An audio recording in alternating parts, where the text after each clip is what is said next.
Hey folks, imagine this. It's 1977, and a wild southern car chase comedy somehow races past nearly every blockbuster, landing just behind Star Wars at the box office. That's right, Smokey and the Bandit wasn't just a hit, it became a pop culture phenomenon. Today, we're peeling back the curtain on the chaos, charm, and crazy behind-the-scenes secrets you never knew. Buckle up. This ride's gonna be fast and full of surprises. Let's kick things off with the very first fact, one that laid the foundation for this entire wild ride. The Coors bootlegging plot was real and totally personal. To modern audiences, the idea of outrunning the law with 400 cases of Coors beer might sound like Hollywood comedy gold. But in the 1970s, that kind of beer run was very real. See, Coors wasn't pasteurized and didn't contain preservatives, which meant it had to be kept cold at all times. Because of that, it couldn't be legally sold east of the Mississippi unless it was transported in refrigerated trucks. That made Coors a prized black market item across the South. People literally pulled off small-time heists just to get a taste.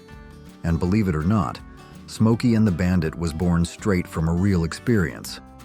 The production team once got into legal trouble trying to smuggle Coors to a movie set.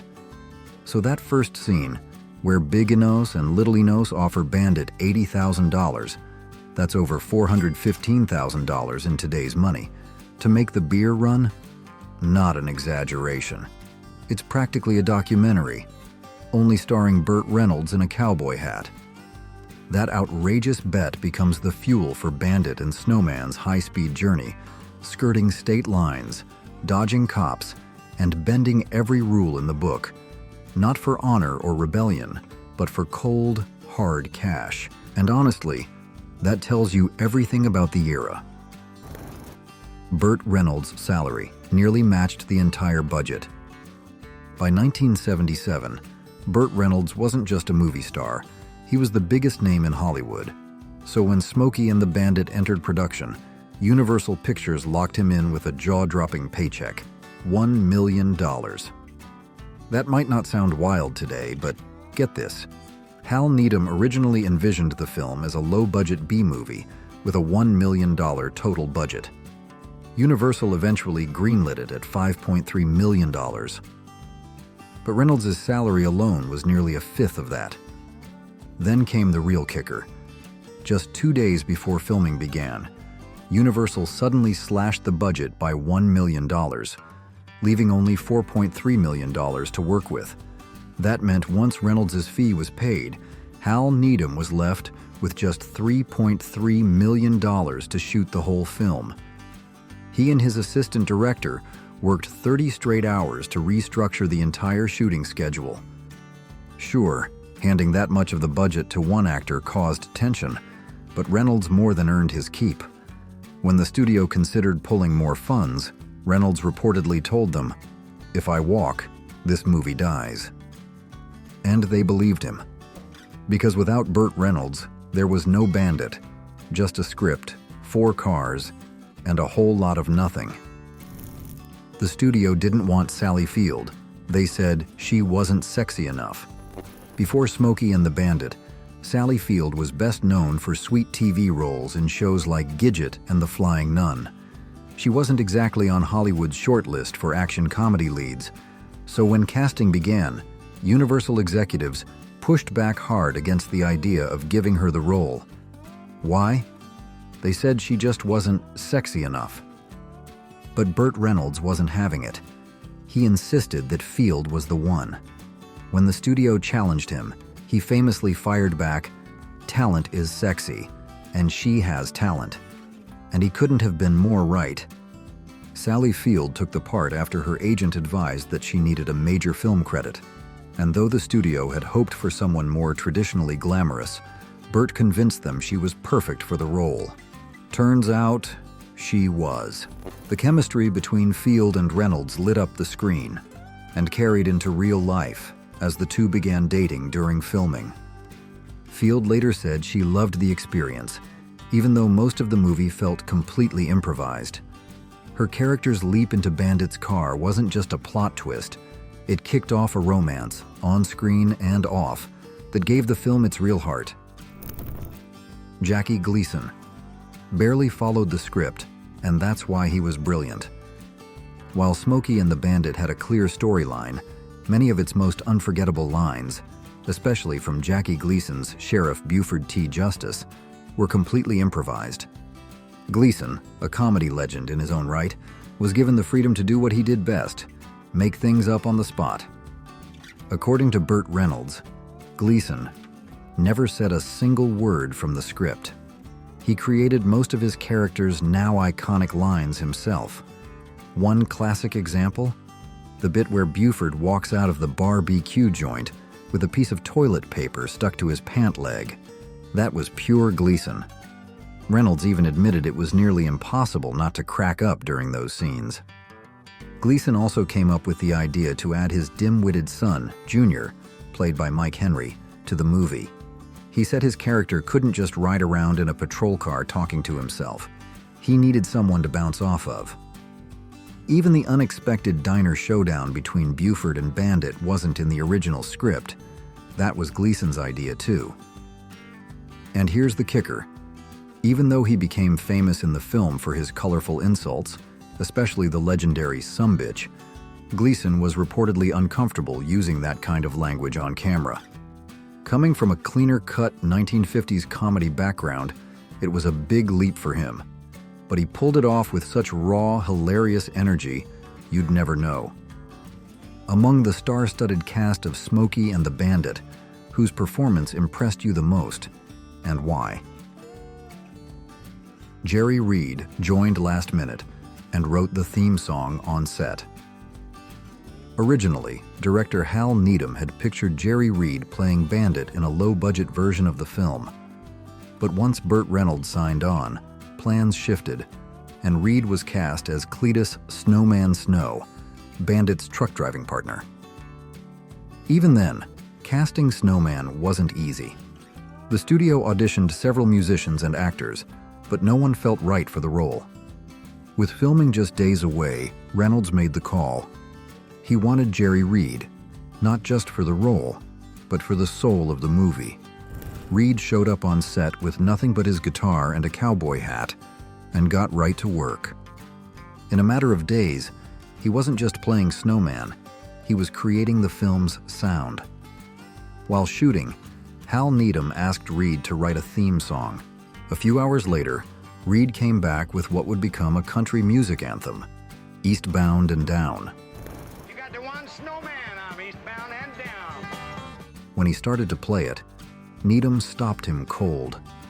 Reed, thinking it wasn't good enough, offered to rewrite it, but Needham said, "If you change one note, I'll kill you." The song became one of Reed's biggest hits, and his performance, both as a musician and actor, brought a unique charm to the film. The chemistry between him and Burt Reynolds, pure gold. The name Buford T. Justice was inspired by a real person, bite included. Sheriff Buford T. Justice is one of the most unforgettable and hilarious names in movie history. But it wasn't just made up. The name came from real life. Burt Reynolds' father was a police chief in Riviera Beach, Florida, and he once worked with a man who had the same tough-as-nails attitude as Buford T. Justice. In another version of the story, which Reynolds admitted might be more folklore than fact, the name Buford came from a high school football game in a small southern town called Poochie. Reynolds said the star linebacker named Buford tackled him and then bit him on the leg. When Reynolds asked him why, Buford replied, "I like the taste of Class A ball." True or not, that story stuck, and so did the name. And what about Buford's favorite insult, "Some That came straight from Reynolds' own father, who used the phrase constantly. It was a southern twist on "son of a Made it the son of a bitch. and Jackie Gleason made it his character's trademark. All these little real-life details helped shape Sheriff Buford T. Justice into the loud, relentless, and strangely lovable villain we still laugh at today. Jackie Gleason did his homework to become Sheriff Justice. Jackie Gleason didn't just rely on his legendary improv skills to bring Sheriff Buford T. Justice to life, he studied the role. Gleason based his performance on a real Florida highway patrolman he had once encountered, using the man's voice, swagger, and southern no-nonsense attitude as inspiration. To really nail the part, Gleason even went as far as inviting an actual southern sheriff to the set. He observed him closely, watching how he spoke, how he moved, and how he carried himself. Gleason wasn't looking to create a cartoon. He wanted a heightened version of someone real. And that's exactly what he delivered. His performance felt over the top, yes, but strangely authentic. Sheriff Justice wasn't just a comic relief character, he was a believable Southern lawman cranked up to 11. That extra effort is what made the character unforgettable and gave him a place in cinematic history. Pontiac gave the film 4 brand new Trans Ams, and all 4 were destroyed. The sleek black Pontiac Trans Am wasn't just Bandit's ride, it was a full-blown character in the film. Director Hal Needham spotted an ad for the soon-to-be-released 1977 Trans Am and instantly knew this was Bandit's car. He reached out to Pontiac, and a deal was struck. The company sent over 4 brand new 1977 Trans Ams, plus 2 4-door Pontiac Le Mans sedans. Here's the twist. The Trans Ams used in the first film were actually 1976 models fitted with the 1977 front ends, complete with rectangular headlights and the iconic decals. Under the hood, a 455 cubic inch engine, the last of Pontiac's legendary high-performance V8s before they were discontinued. But no one expected those shiny new cars to meet such a brutal fate. Thanks to high-speed chases, off-road jumps, and wild stunt driving, all 4 Trans Ams were wrecked during filming. Frames twisted, axles shattered. By the end, the crew was desperately scavenging parts, repainting damage, and even using duct tape to keep the hero car rolling just long enough to finish scenes. By the final shot, the last surviving Trans Am was so beat up it couldn't even move under its own power. They had to push it into the frame. So the next time you watch Bandit tearing up the highway, just remember that gorgeous black Trans Am was held together by hope, duct tape, and good old-fashioned movie magic. Have you ever owned, or wanted to own, a black 77 Pontiac Trans Am because of this movie? Burt Reynolds performed some of his own high-speed stunts, and every action scene was 100% real. What sets Smokey and the Bandit apart, and keeps it thrilling even today, is that every single stunt in the film was real. No CGI, no digital trickery, just screeching tires, flying dust, and sheer guts. Director Hal Needham, a legendary stuntman himself, brought his real-world experience to the action. The stunts weren't just flashy, they were authentic, and Burt Reynolds didn't sit back and let the pros have all the fun. While Needham handled the most dangerous sequences, including launching the rocket-powered car over the dismantled bridge, Reynolds insisted on doing some of the high-speed driving himself, even when the studio begged him not to. He pushed the limits to give the film that raw, believable edge, and it worked. But it wasn't just Reynolds. Every stunt you see on screen was performed for real. Every jump, every hairpin turn, every near miss. What you're watching actually happened. Every scrape on that Trans Am, every spinning tire, every piece of trim that flies off. That's not movie magic. That's real risk and real adrenaline. One chase scene was so real, a cop nearly arrested the crew. With every stunt done live and no special effects to soften the edges, things got a little too real on set. During one high-speed chase scene, the crew had blocked off a stretch of highway. To them, it was just another day of shooting. But the action looked so convincing. A real police officer, completely unaware a movie was being filmed, drove right into the middle of the set. He saw cars racing at breakneck speeds, no clear filming permits in sight, and what looked like a full-on illegal street race. The officer flipped on his lights, jumped out of his cruiser, and was ready to start making arrests, especially the stunt drivers. It took several frantic minutes for the crew to explain that it was just a movie.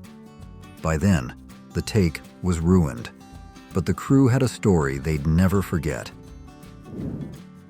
The studio didn't believe in the film's success. Perhaps the biggest twist behind Smokey and the Bandit's blockbuster success is this: Universal Pictures didn't believe in it. From day one, the studio saw it as a lowbrow, backwoods comedy made for Southern audiences, and assumed it would flop anywhere else. Their lack of faith was obvious.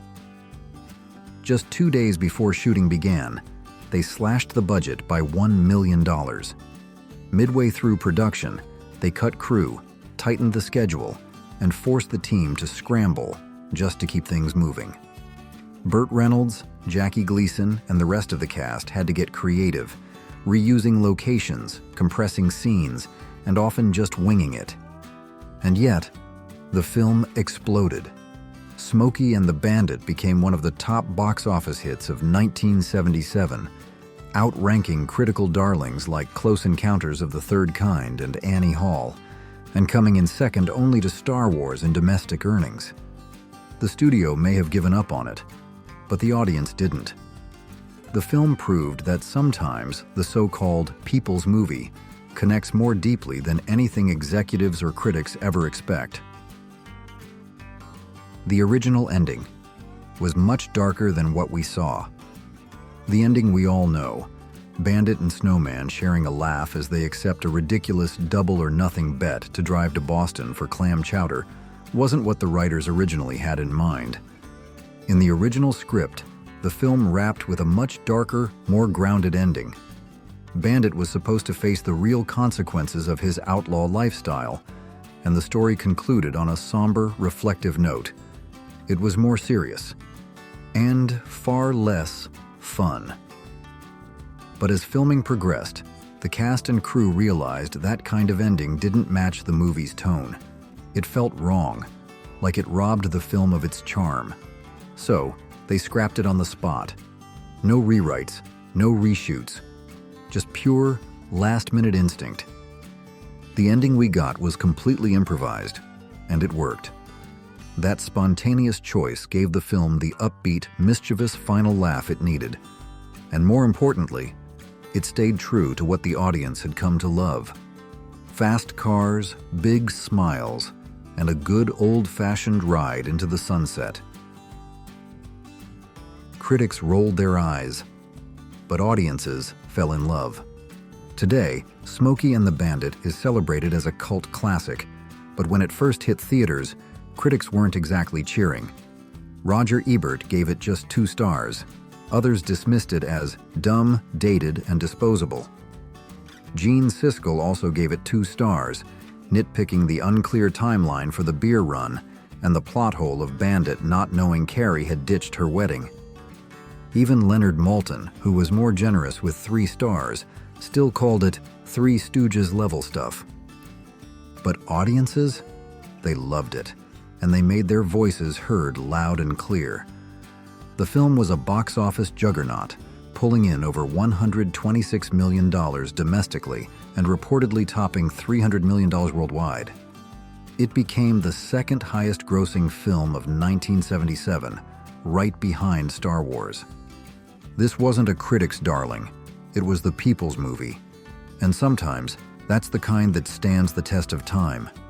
It was even nominated for an Academy Award, for Best Film Editing no less.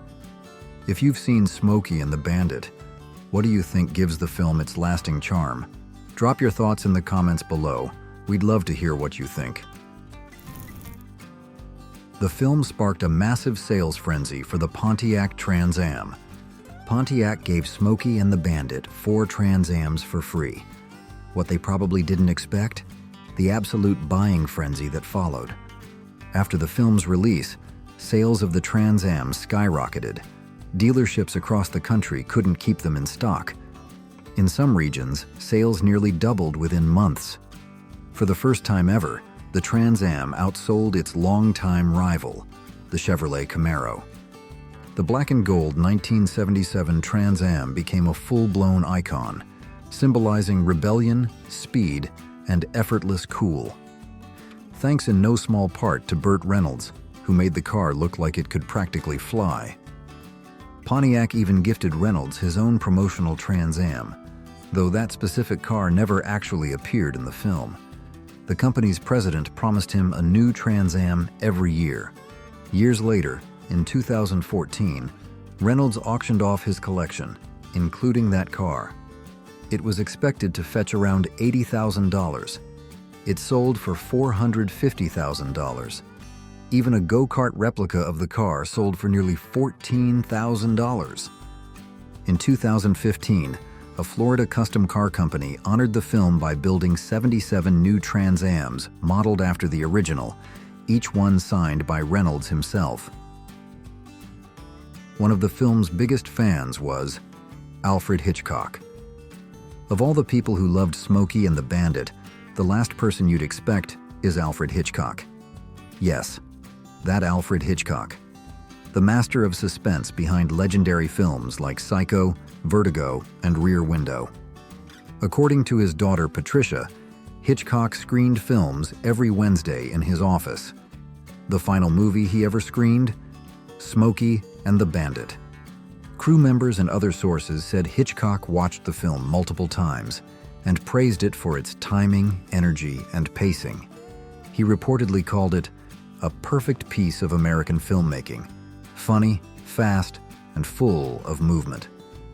It wasn't suspenseful, it wasn't horror, but something about the Bandit's chaotic charm clearly struck a chord with the ultimate cinematic control freak. When Alfred Hitchcock says a film is great, you don't argue. You just hit play again. Yes, in the final years of his life, Smokey and the Bandit was one of Hitchcock's favorite films. And honestly, could there be a better endorsement? The TV version was dubbed by the voice of Fred Flintstone. When Smokey and the Bandit first aired on American television in early 1979, network censors faced a big challenge: clean up the salty language. It was standard practice at the time. Dub over any dialogue that might offend family audiences. The most memorable change? Sheriff Justice's go-to insult, some was swapped out for the much tamer and oddly catchy scumbum. Did you see that? They went right through our roadblock. You scumbuzzards couldn't close an umbrella. The new phrase even caught on with kids. Most of the original cast re-recorded their lines for the TV version, except for Jackie Gleason. As a result, many of Buford T. Justice's lines were dubbed by none other than Henry Corden, the voice of Fred Flintstone, after Alan Reed's passing. Yes, you heard that right. Imagine Sheriff Justice chasing Bandit, sounding like he just stepped out of a Saturday morning cartoon. The result? Bizarre, hilarious, and absolutely unforgettable. For viewers who only saw the TV version, they had no idea just how much fire and improvisational brilliance Gleason brought to the original performance. It's a perfect example of how 1970s and 80s TV censorship could completely reshape a film, sometimes into something totally weird and wonderful. What the heck is the world coming? Great performances and unforgettable on-screen chemistry. One of the biggest reasons Smokey and the Bandit became a classic is the electric chemistry and charm of its lead cast, especially Burt Reynolds, Sally Field, Jackie Gleason, and Jerry Reed. Burt Reynolds as Beau Bandit Darville was the heartbeat of the film. With his signature grin, effortless swagger, and undeniable charisma, Reynolds was the Southern outlaw every audience rooted for. He often said this was the most fun he ever had making a movie, and it shows. He wasn't just the star, he was the driving force behind casting Sally Field. Sally Field played Carrie, the runaway bride Bandit picks up on the road. Before this film, Field was best known for wholesome TV roles in Gidget and The Flying Nun. Universal executives originally opposed casting her, thinking she wasn't sexy enough for a major film role. But Reynolds insisted. Field later admitted she didn't understand why he wanted her, but once on set, she loved the experience, calling the shoot mostly improvised. Her performance was fun, grounded, and created a perfect contrast to Reynolds, with sparkling chemistry both on screen and off. It was during filming that their real-life romance began. Jerry Reed played Cletus "Snowman" Snow, Bandit's loyal truck-driving partner. A talented musician as well as an actor, Reed joined the film after a personal call from Reynolds. Not only did he bring warmth and humor to the role, but he also wrote and performed the film's iconic theme song, Eastbound and Down, which became one of his biggest hits and his musical signature. But the real scene stealer? Jackie Gleason as Sheriff Buford T. Justice. The studio originally wanted Richard Boone for the role, but Reynolds pushed for Gleason, calling him a little crazier, a little more dangerous, and a lot funnier. The character was based on a real Florida highway patrolman Reynolds' father knew. Gleason reportedly never said a single word from the script. He improvised nearly all of his dialogue. That ad-lib genius gave us some of the movie's funniest lines. Gleason even came up with the idea to add his bumbling son, Junior, so he'd have someone to bounce off of. Although he was uncomfortable using foul language, Gleason still delivered some legendary lines and effortlessly stole the show. In the end, it's this dynamic cast, especially Gleason's wild improvisation, that gave the film its unique charm and helped make Smokey and the Bandit the unforgettable ride it still is today. Daring stunts, raw action. Smokey and the Bandit isn't just remembered for its cast. It's a full-throttle action film packed with jaw-dropping chases and real-deal stunt work. Directed by Hal Needham, a celebrated stuntman himself, the movie's energy was deeply shaped by his experience behind the wheel and behind the camera. What made the action scenes so thrilling? Every stunt was done practically.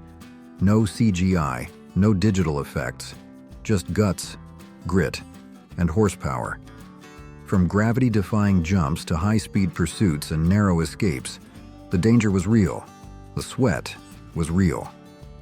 Needham pushed the limits to make sure the action felt real, and it absolutely does, even decades later. Cultural impact, more than a movie, a Southern pop icon. Smokey and the Bandit wasn't just a fun road movie. It became a full-blown cultural phenomenon with a legacy that still rolls on today. For starters, it sparked an entire community. In 2007, Dave Hall of Restore a Muscle Car launched the Bandit Run, a now annual event where Trans Am owners and fans retrace the film's iconic route from Texarkana to Jonesboro. By 2017, for the film's 40th anniversary, the event featured a special screening, a bridge jump reenactment, and even a personal appearance from Burt Reynolds himself. The film also left its mark on advertising. In 2014, Mobil 1 launched a tongue-in-cheek campaign called Smoke is the Bandit, starring NASCAR legend Tony Stewart as Bandit, with commentators Darrell Waltrip as Snowman and Jeff Hammond as Buford T. Justice. Instead of Coors, the prize cargo, motor oil. It even included a reworked version of Eastbound and Down. Its cultural footprint extended to TV too.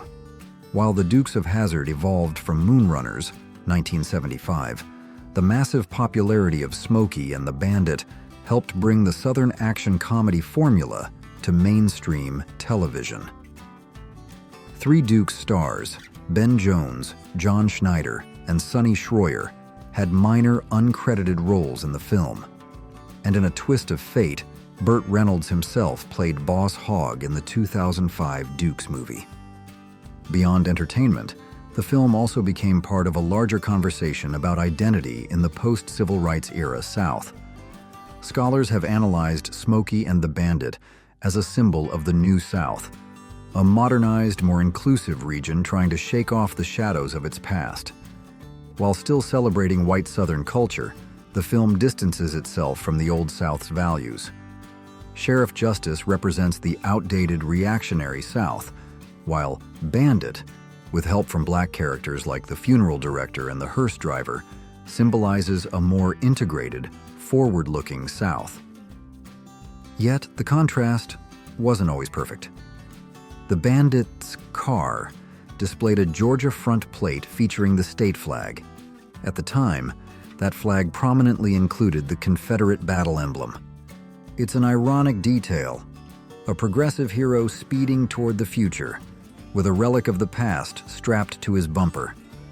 Filmed in real locations across Georgia, like McDonough, Jonesboro, Helen, and Lithonia, and ending in Ventura, California, the film captured the dusty charm, open roads, and small-town spirit that made it feel real. From the back roads to the backlots, Smokey and the Bandit didn't just entertain, it defined a moment in American pop culture. Happy Days, Top 20 Weird but True Facts You Might Not Know. You think you know Happy Days? Think again. Behind the laughs, jukebox tunes, and Fonzie's leather jacket lies a wild world of strange auditions, vanishing characters, and shocking behind-the-scenes twists. This video dives into 20 weird but true facts you probably never heard about one of TV's most iconic shows. Let's delve right in. Pinky Tuscadero's short stint. Under the glow of network hype and roaring anticipation, Happy Days kicked off its 4th season with a bold storyline that had all eyes glued to the screen. The spotlight turned to Pinky Tuscadero, a dazzling, leather-clad daredevil with nerves of steel and an entrance that screamed attitude. Played by Roz Kelly, Pinky wasn't meant to be a guest star.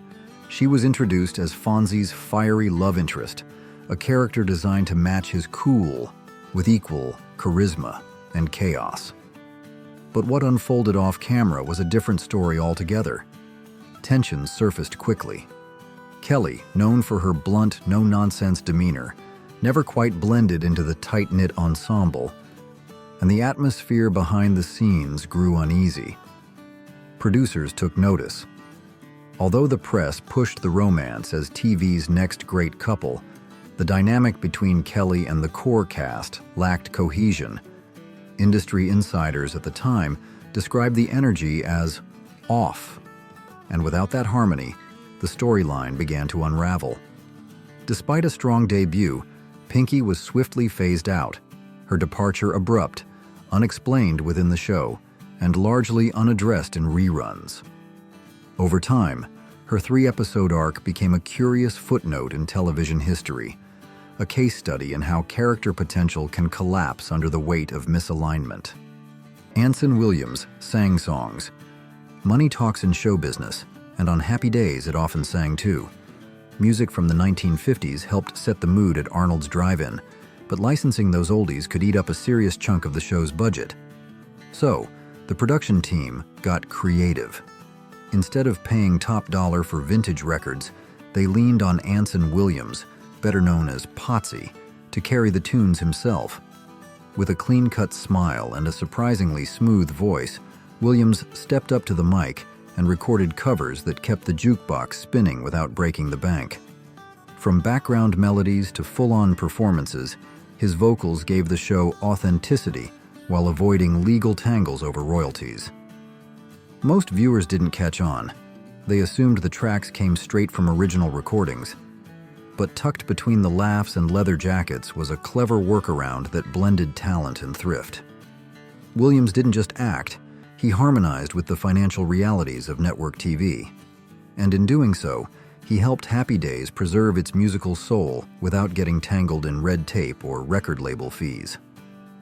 Years later, many fans still recall Potsy's on-screen performances fondly, unaware that behind the scenes, those moments were born from economic necessity and creative ingenuity.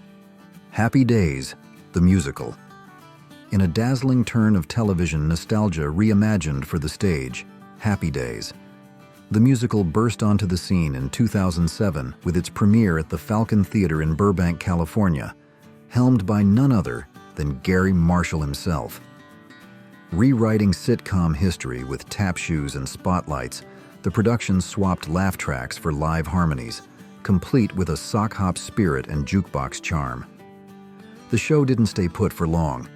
Its next stop brought it east to the Paper Mill Playhouse in New Jersey and the Goodspeed Opera House in Connecticut, where audiences were treated to fresh arrangements of classic characters and choreography that winked at the 1950s without staying stuck in it.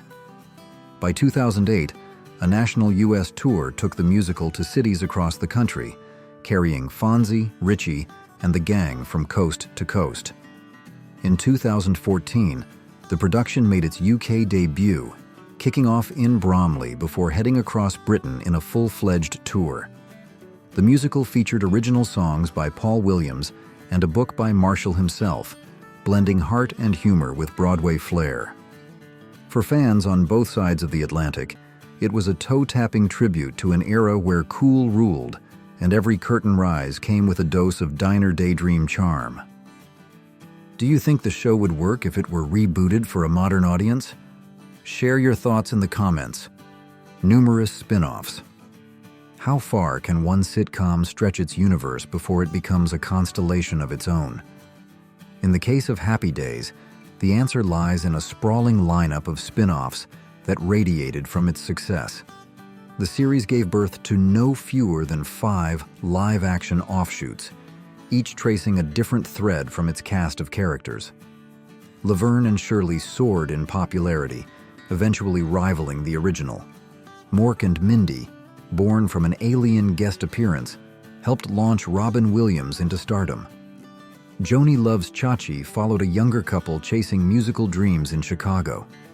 Meanwhile, lesser-known entries like Blansky's Beauties and Out of the Blue flirted with broader concepts. One focused on Vegas showgirls, the other on an angel in training, with varying results. A curious scheduling glitch caused Out of the Blue to premiere ahead of the episode that introduced its lead, adding to the confusion over its spin-off status. Animated adaptations soon followed, including The Fonz and the Happy Days gang, Laverne and Shirley in the Army, and a cartoon, Mork and Mindy. As for Leather Tuscadero, played by Susie Quattro, a solo show was proposed, but she turned it down, choosing music over more screen time. Across formats and genres, Happy Days proved it wasn't just a hit. It was a franchise factory. Fonzie's leather jacket. Fonzie didn't always strut into Arnold's wearing the iconic leather jacket that would later become television's most rebellious uniform. In the earliest episodes, the King of Cool had to settle for a tan windbreaker, thanks to ABC executives who feared that black leather would scream juvenile delinquent to nervous middle American audiences. Gary Marshall, never short on creative solutions, cut a deal. Fonzie could wear the jacket only if he was near his motorcycle, under the logic that leather offered more safety on 2 wheels. To make it work, production began staging his scenes within arm's reach of the bike, indoors, outdoors, wherever the camera rolled. As ratings climbed and Fonzie evolved into a cultural force, the restrictions melted away. Soon, the leather jacket appeared in every scene, whether the bike was parked or not. The windbreaker was quietly retired, and the leather, by now a second skin, cemented itself as a piece of television legend. Eventually, one of Fonzie's original jackets landed in the Smithsonian, where it's displayed not as a costume, but as an emblem of how a fictional character elbowed his way into American pop culture history, one zipper at a time. It's not just wardrobe, it's iconography in cowhide. Howard's Vietnam deferment. In an era shadowed by uncertainty, when headlines were filled with casualty counts and draft numbers carried the weight of destiny, Ron Howard made a choice that rippled far beyond the soundstage. He stepped into the role of Richie Cunningham, not only as an actor pursuing the next step in his career, but as a young man facing the quiet anxiety of the Vietnam draft. According to his own recollection years later, he'd drawn a low number in the draft lottery, low enough to raise real concern. Around that time, he came across the notion that employment directly supporting a sizable production crew might qualify someone for deferment. With Happy Days gearing up as a full-fledged network series, that possibility carried weight. Whether the legal basis was clear or not, the thought stayed with him. If the show succeeded, he reasoned, perhaps his position could shield him. History suggests he likely wouldn't have been called, as the draft was winding down by 1973. But the worry was real. For Howard, stepping onto that set meant more than stepping into character. It meant placing a quiet hope in the idea that television might offer a way through the storm. Winkler's dyslexia and audition. Growing up, Henry Winkler carried a weight he couldn't name. School left him frustrated, misunderstood, and constantly labeled as lazy or slow. No one knew the truth, not his teachers, not his classmates, not even Henry himself. It wasn't until age 31, after watching his stepson face similar challenges, that Winkler finally learned he had dyslexia. That diagnosis unlocked decades of confusion and reframed his entire past. But even without answers at the time, he pushed forward. During his audition for Happy Days, he was handed a script with 6 lines, short on paper, but a mountain for someone struggling to decode the text. Instead of stumbling through it, he made a bold choice. He let instinct take over. He threw the words aside and brought the character to life with body language, cadence, and a spark that felt unscripted. That moment of improvisation didn't just land him the role of Fonzie. It revealed a kind of brilliance that never came through in classrooms. Years later, Winkler would become a voice for kids battling learning disabilities, helping them find their path, much like he found his on a studio lot, with a leather jacket and a little risk. Chuck Cunningham syndrome. How does a character go from sharing the family dinner table to being erased from the family tree without so much as a goodbye? That's the strange fate of Chuck Cunningham, the eldest son on Happy Days who started out dribbling basketballs and tossing out big brother advice, only to vanish by the 3rd season. One day he was part of the script. The next he was treated as if he never existed. No exit scene, no in-universe explanation, not a single reference afterward. The writers didn't kill him off. They airbrushed him out. This abrupt disappearance wasn't ignored by pop culture. It became a textbook example. Today, when a show erases a character midstream without a trace, it's labeled with a name born from Chuck's ghostly fade: Chuck Cunningham syndrome. Over the years, this term has come to define a specific kind of television amnesia, one that rewrites history while pretending it was always that way. And Chuck wasn't alone. The syndrome has echoed across other shows, from Family Matters to The West Wing. For someone barely written into the show's arc, Chuck's legacy endures in the most ironically memorable way possible. By disappearing so completely, he became immortal and unintentionally created one of television's most enduring cautionary tales. Show's original title, Cool. In television history, titles carry weight, and sometimes the fate of a series hangs on a single word. Early in development, the creators of Happy Days flirted with a different name, a sharp, snappy label meant to capture the carefree attitude of the era. That name? Cool. It had edge, brevity, and rhythm, but also stirred up unintended images. While aiming for 1950s charm, it risked evoking cigarette ads and slick marketing tropes from a very different cultural lane. Internally, doubts began to rise. The production team wanted warmth, not detachment. That's when a shift happened. The name Happy Days entered the conversation. Brighter, simpler, closer to the emotional center of the concept. Though specific accounts about who proposed the change vary, the rebranding reflected a more optimistic tone, one that lined up perfectly with the show's nostalgic embrace of post-war America. By the time the theme song kicked in and Richie Cunningham took his first stroll through Arnold's, the new title had already laid the emotional groundwork. What started as a branding decision quietly helped shape the entire identity of a cultural juggernaut. In the end, what they chose didn't chase cool. It celebrated something far more lasting. What's your all-time favorite Happy Days moment or line? Character names' real origins. What's in a name when it comes to characters that shaped a generation?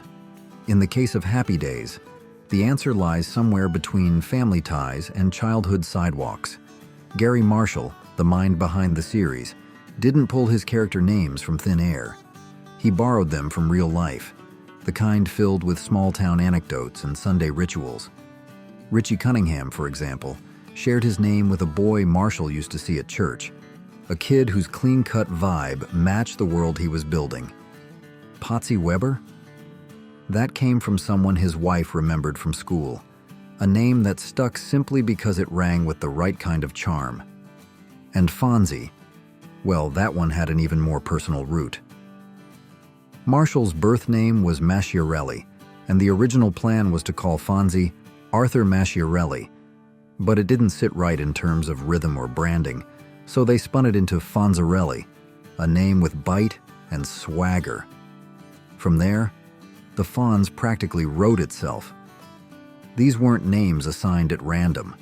They were stitched from memory, molded into television, and given a second life beneath the glow of primetime lights. The 2011 lawsuit. Bright studio lights don't always cast away the shadows behind the scenes. In 2011, a legal battle burst into view when 5 familiar names from Happy Days, Anson Williams, Donnie Most, Aaron Moran, Marion Ross, and the widow of Tom Bosley, took CBS and Paramount to court. The heart of their grievance? Years of unpaid merchandising revenue, including profits from slot machines that used their likenesses without proper compensation. These weren't minor disputes over trivia mugs or t-shirts. Their faces had become part of a multi-million-dollar licensing machine, while their contracts, signed in another era, had been overlooked. What began as a nostalgic sitcom turned into a cautionary tale about intellectual property and legacy rights. The group didn't ask for chump change. Their lawsuit sought $10 million. In the end, the case didn't reach that mark, but each party settled for $65,000 and reportedly found peace in the outcome. The story serves as a stark reminder. Even the most wholesome shows can leave behind disputes that no laugh track can drown out. And in Hollywood, residuals matter, especially when your name helped shape a generation. For many in the industry, it became a case study on the importance of fair compensation in a syndication-driven world. Weezer's Buddy Holly video. What happens when a 90s alt-rock band crashes the set of a 70s sitcom that pretended to be the 50s? You get one of the most delightfully bizarre music videos of its decade. In 1994, Weezer dropped Buddy Holly, and instead of shooting a typical concert clip, they transported fans straight into Arnold's drive-in. But they didn't do it alone. Al Molinaro, yes, the original Al from Happy Days, stepped back into his apron and reintroduced the band as if they were the pride of Kenosha, Wisconsin. The twist? Weezer was pure Los Angeles, but the shout-out honored Molinaro's real hometown. To sell the illusion, the video spliced crisp new footage of the band with vintage scenes from the sitcom, creating a seamless mashup of eras. Viewers saw the Fonz, Richie, and the gang reacting to Weezer's performance, even though those clips were lifted straight from old episodes. The result was so convincing that casual fans believed the band had time-traveled. Directed by Spike Jonze, who would later earn Oscar buzz for his off-kilter brilliance, the video won multiple awards and became a cultural touchstone. In under 4 minutes, it managed to revive 2 generations of cool, all from the comfort of a 1950s-style booth. Fonzie's motorcycle auction. A gleaming relic of TV legend found its way to the auction block in 2011. Fonzie's motorcycle, the same Triumph Trophy TR5 that once helped define a generation's version of cool. Customized by stuntman Bud Ekins, the bike featured stripped-down fenders and a silver gas tank built to reflect the rebel image of its famous rider. It stood as more than a prop. It became a cultural artifact. Bonhams offered it as part of their Classic California collection at the Peterson Automotive Museum, setting estimates between $60,000 and $80,000. But this machine didn't coast into a new garage quietly. Instead, it surpassed expectations and sold for $87,500, despite not being in running condition. Later, in 2018, it roared back into headlines after fetching an astonishing $179,200 at a separate auction in Las Vegas. For collectors, the price wasn't about horsepower, it was about history. And for fans of Happy Days, it proved that a worn-out motorcycle, touched by television myth, could command more than admiration. It could demand a fortune. Every dent, every bolt, carried the weight of prime-time iconography. Today, it's not simply remembered as Fonzie's ride. It's revered as a totem of a time when television defined American cool. Fonz versus Mickey Dolenz. Casting the coolest guy on TV was never going to be a simple choice, but few expected the final showdown to come down to a Shakespeare-trained actor and a rock band drummer with sitcom roots. As producers searched for the right man to bring Fonzie to life, Henry Winkler walked into the room with theater chops, confidence, and a Brooklyn swagger. But standing nearby, waiting for his own shot, was Mickey Dolenz. Yes, that Mickey Dolenz from the Monkees. With his TV experience, comedic timing, and natural charisma, Dolenz brought plenty to the table. Trouble was, the guy was 6 feet tall, and next to Ron Howard's more modest stature, he loomed a bit too large. Meanwhile, Winkler stood at 5'6", and his size helped balance the visual chemistry of the cast. That subtle detail turned out to be a decisive factor. According to multiple accounts, Dolenz's height pushed producers in a different direction, and Winkler landed the part. It's one of those small behind-the-scenes decisions that changed TV history. Had the drummer gotten the nod, Fonzie might have worn a different grin, and the phrase "sit on it" might never have caught fire. Timing, it turns out, was everything. Winkler hated motorcycles. Who would have guessed the king of cool couldn't stand the one thing his character was never seen without?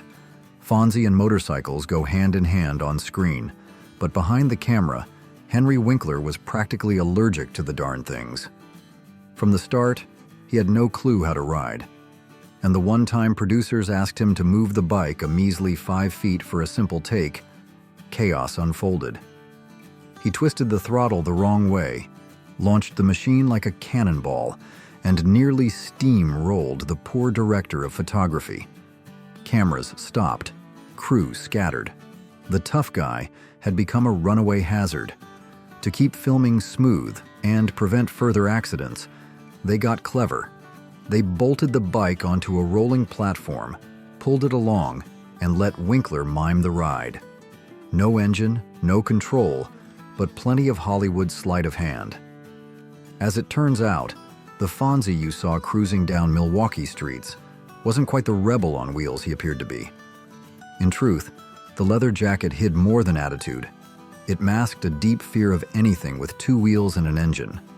Yet somehow, that only made the performance more legendary. Ron Howard almost passed roll. Before Richie Cunningham ever flashed a grin on screen, Ron Howard stood on the edge of turning it all down.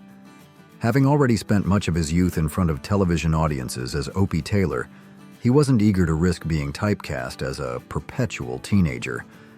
The idea of spending more years locked in adolescence on camera gave him pause. He shared his concerns with Gary Marshall, candidly admitting that he didn't want to be stuck in high school forever.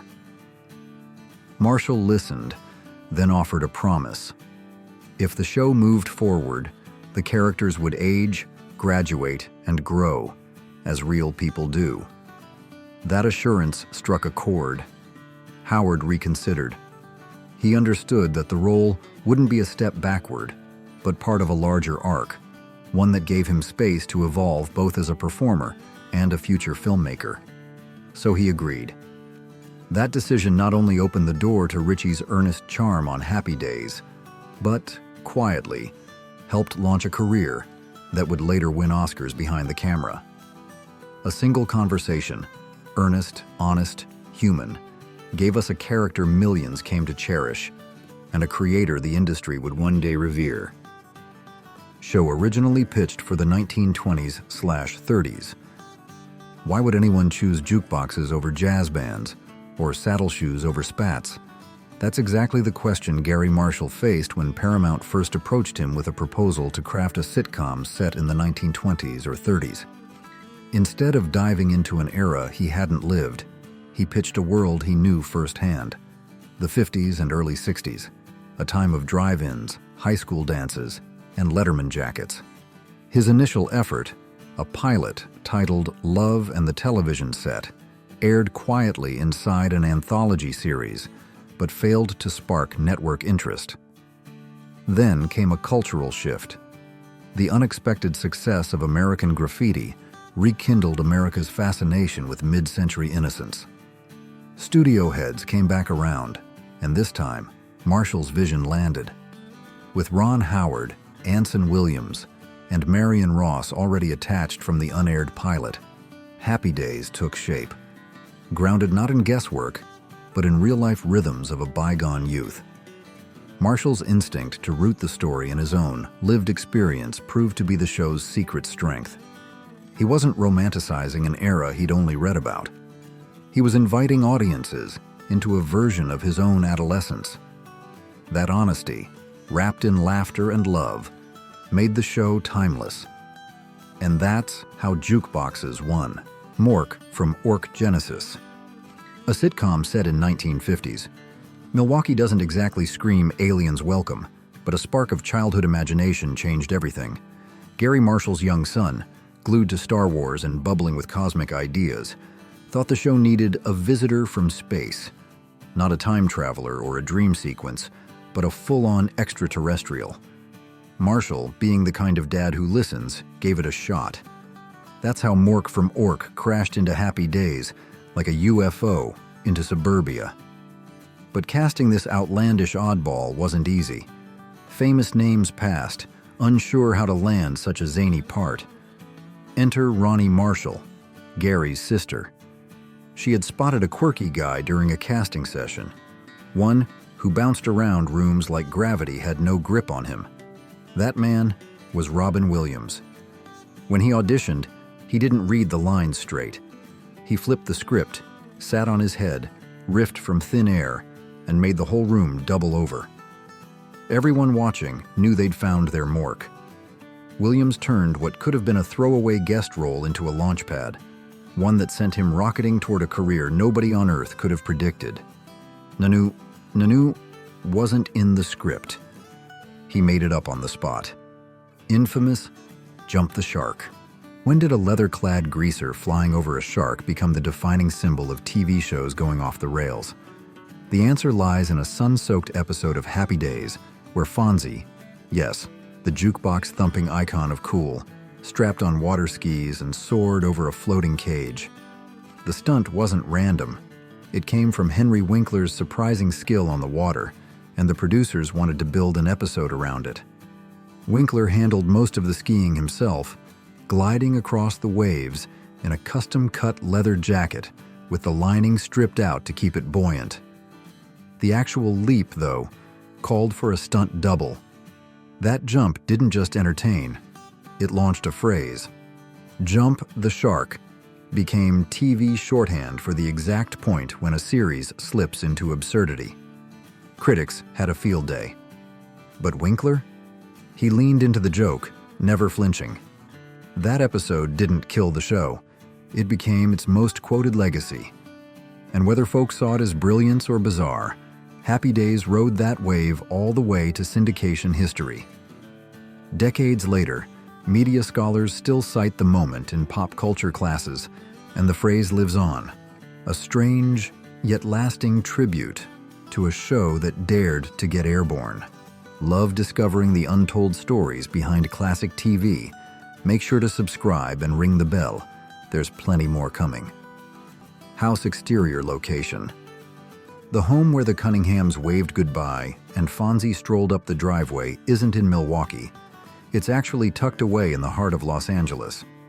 That familiar white colonial house seen in exterior shots throughout Happy Days lives at 565 North Cahuenga Boulevard, only a few blocks from Paramount Studios. Built in 1923, the house was a practical choice for the show's producers, offering a classically American look that matched the story's wholesome Midwest setting. Interestingly, the show kept the real street number, but changed the address to 565 North Clinton Drive to better suit the fictional Milwaukee backdrop. While interior scenes were filmed on a studio set, that actual house became a recognizable icon, anchoring the series in visual authenticity. Over the years, it's barely changed, holding on to its classic shape and timeless charm. Passers-by today will still see the same arched windows, painted shutters, and neatly trimmed lawn that viewers saw on screen each week. For fans of the series, it's more than a filming location. It's a small piece of television history sitting quietly on a residential street, offering one more reason to smile during a stroll through LA's film-storied neighborhoods. What did you think of these behind-the-scenes secrets? Which facts surprised you the most? Let us know in the comments below. And don't forget to like, share, and subscribe so you never miss another deep dive into classic movie magic. Thanks for riding along with us on this high-speed adventure. We'll see you next time.